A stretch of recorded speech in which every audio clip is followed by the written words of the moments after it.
Hello friends, welcome to our YouTube channel artoftesting.com. I am Rohit Agrawal and today we'll be discussing about cracking Amazon's QA interview and also Amazon's SZ interview. So before we start, let me give a brief about myself. So I have around 10 plus years of experience throughout product based companies including but not limited to Snapdeal, LimeRoad and Amazon. So now before we start, let me give you the brief about how we will be dividing this video.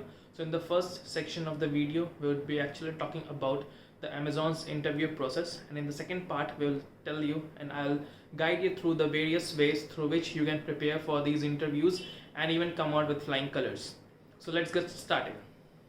So now when we talk about Amazon's QA interview or an SZ interview, it is basically first is a phone screening round, which is again followed by 5 different sets of on-site interviews. With some candidates, this number of interviews can be increased from 5 to 6. Now in this 5 rounds of your interviews, it includes one, your manager's round for the team in which you would be applying, your reporting manager if you go through and crack this interview round. The other is a bar raiser round.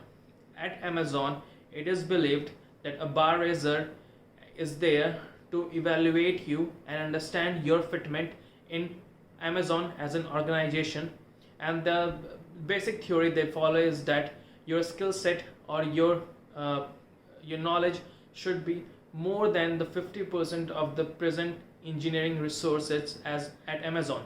So the bar raisers round is to ensure that the bar of Amazon is kept high and it is not compromised. So in your 5 rounds, 3 rounds would always be core technical rounds where you would be gauged on the technical expertise. In the 2 rounds and the remaining 2 rounds, it would be on your testing skills. So every round would be basically on testing skills, but in these 2 rounds they will focus more on the testing principles, how you plan your things, how the test strategy, how you test plan, how you write test cases, how you coordinate, and then some behavioral questions that would help them understand you as a person or resource. So these are the 5 set of rounds. Now let's talk about the various ways or the tips through which you can prepare and crack these interviews. Now Amazon always works on 14 principles plus 2. 14 plus 2, which is 16. So 14 are the core basic principles on which each employee is supposed to work. The link to these principles is also there in the description of this video, or else you can always Google it out and you will get the 14 principles that Amazon follows. Please bear in mind that in all your 5 to 6 rounds or the phone screen rounds, you will always be evaluated on these principles. The technical answers you give, the behavioral answers you give will always be evaluated on these 14 principles.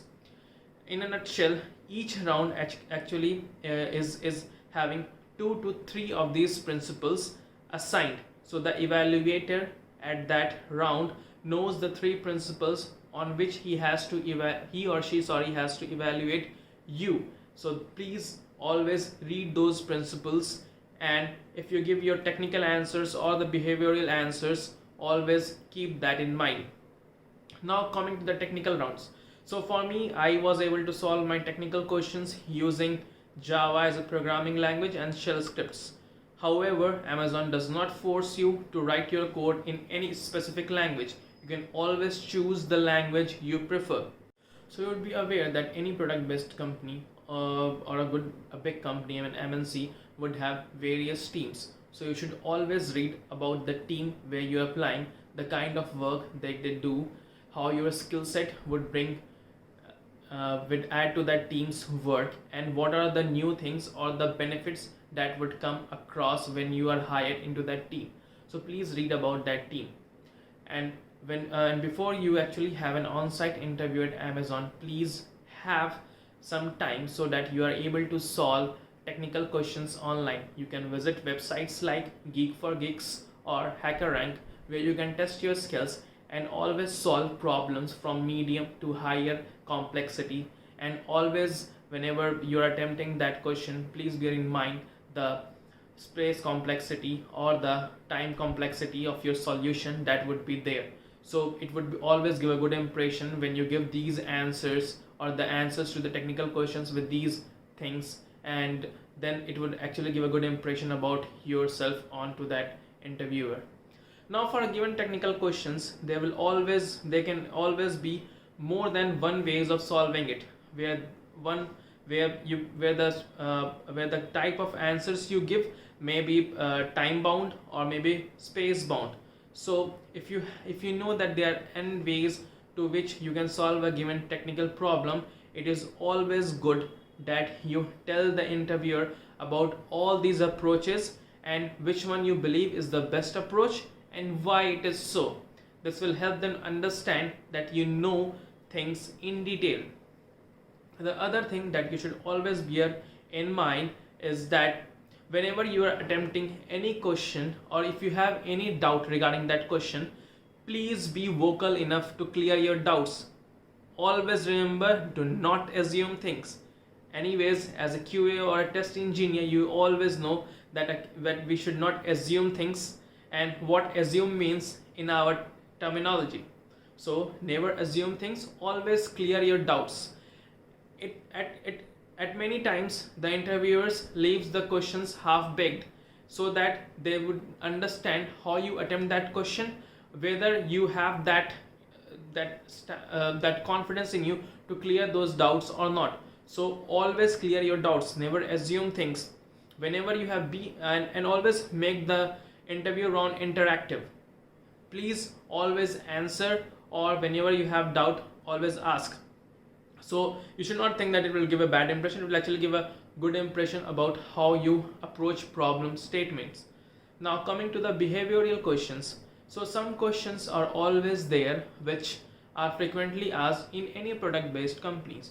For example, what was the most toughest challenge you faced in your professional journey? How did you overcome that problem? Now the other question that could be asked to you is, tell me some scenarios where you actually failed. And please never answer that you never failed, because each one of us would have failed at some point or the other. So if you say that you have never failed, it always tells the interviewer that you are faking yourself and you are not being true to him or her. So always remember that whenever you answer this question, you bring something and then you make that your strongest point. So yes, I faced this problem, but this is how I tackled it, this is how I got the learning, and this is how I made it a point that in future I do not repeat this mistake. It's okay to commit mistakes, but it's not okay to repeat those mistakes.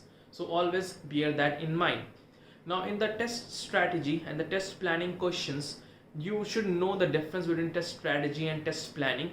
How many approaches or what are the technical or test planning that you would be doing, functional, non-functional testing that you would be doing, what are the different sets of functional testing, non-functional testing. Always do load testing and performance testing, which many a times people forget to do. The other thing that you should bear in mind is the edge cases. So please always corner cases and edge cases should be considered in your test plan and test strategy.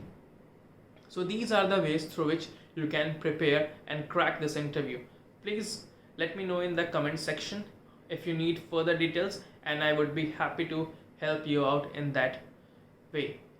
If you like this video and it was helpful to you, please do not forget to give a thumbs up, like this video, and subscribe to our channel artoftesting.com. For more details, you can always visit our website artoftesting.com, which captures many things that would help you grow as a manual tester, as an automation tester, and as a professional overall. Thank you and keep testing. Bye bye.